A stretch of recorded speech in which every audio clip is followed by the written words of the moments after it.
All right, sit down. This is going to be a tough one. I want to talk about religion. I already know that sentence set off alarms, and guaranteed a few of you even leaned back and crossed your arms. You're thinking, here we go, another atheist troll. How God's not real and we have no soul. But sit down and relax, because I promise that ain't my goal. Nah. In fact, my intent in this talk is to help you grow and to realize God is much more than the God you know. See, religion has interpreted the Bible to meet their needs, and by doing this, they have distorted God beyond belief. I mean, wow, such a division separated by those bound for heaven and, well, the rest go below, where punishment is brutal and never ending, from a God who loves unconditionally, yet on forgiveness is unbending? Everyone thinks about these contradictions, but they just repress any disbelief and continue to buy into the fiction. Now, I know you are thinking I'm here to just insult the church, but I'm telling you, if you stop and do the research, you too will eventually see that the church was built on deceit. Now, look now, I ask you, please stay with me. Stay with me here and let me finish my complete thought. I know this conversation is challenging a lot, but please just listen to what I got. You see, right now, you wouldn't know God if he was standing right in front of you.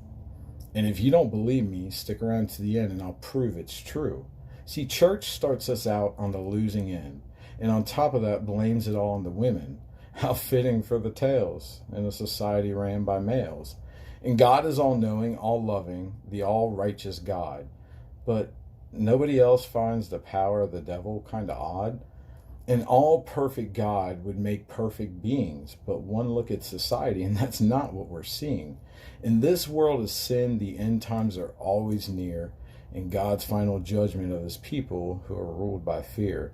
Can you really sit and say all this makes sense? I mean, come on, there's got to be at least something that has you on the fence. All I'm asking is for you to stop and put religion aside, and for once go where God dwells, inside, and let that be your guide. Learn the real unconditional love. God sees you as a perfect being, for when God looks at you, it is God's reflection God is seeing. And God desires nothing more than to walk with you and guide you through everything you do. God doesn't keep track of your faults. God doesn't see anything negative about you at all. God just sits calling for you to be in relation, but you can't see God based on your current situation. So run all your beliefs about God through a newly aware view. And seriously, listen to your heart and see what does and doesn't resonate with you. And then you will truly be in relationship with the real Almighty. Oh, and before I go, there's one more thing you need to know. Remember when I said that God has stood in front of you before? And once more, I said I could prove that connection? God is standing in front of you every time you see your reflection.